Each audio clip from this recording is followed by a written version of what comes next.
property. I have a dream that one day this nation will rise up and live out the true meaning of its creed. Everyone who ever achieved something great in this life started out with a dream. And in 1959, a young man, with the legal help of his parents and $450 that he had saved, bought Jim a 2.5-acre parcel in the San Isabel National Forest. At an elevation of 9,000 feet, Jim and his dad began to develop the parcel. And they spent 10 summers building their family cabin. And in 1967, Jim worked the land and built a base. He discovered his love for building and creating. And so in 1969, Jim started to build the family cabin. And he had lots of onlookers and neighbors that said, "Hey Jim, that looks like a turret or something on the top of that cabin. What are you building? A castle or something?" And he heard that so much over the next couple of years that in the late spring of 1972, he started telling everyone that in fact he was building a castle.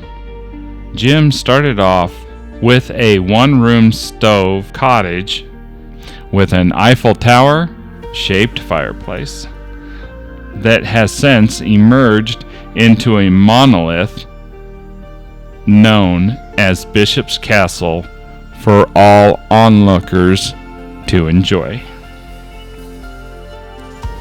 Jim has spent his entire life building this castle with not a single plan or blueprint. But he describes this as built by one man with the help of God.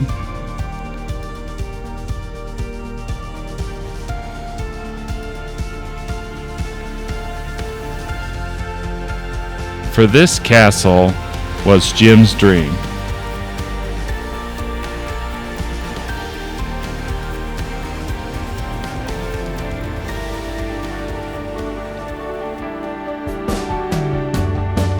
In every dream, there are struggles, and Jim's life was no exception.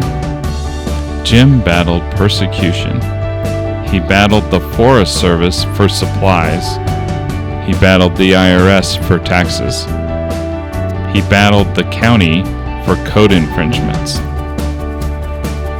But those battles never affected his life like his body and Parkinson's, or losing his 5-year-old boy to an accident, or his wife to cancer. Through it all, he conquered the struggles to create what inevitably has become one of Colorado's greatest attractions, free for all to experience. Thank you, Jim. You will be missed.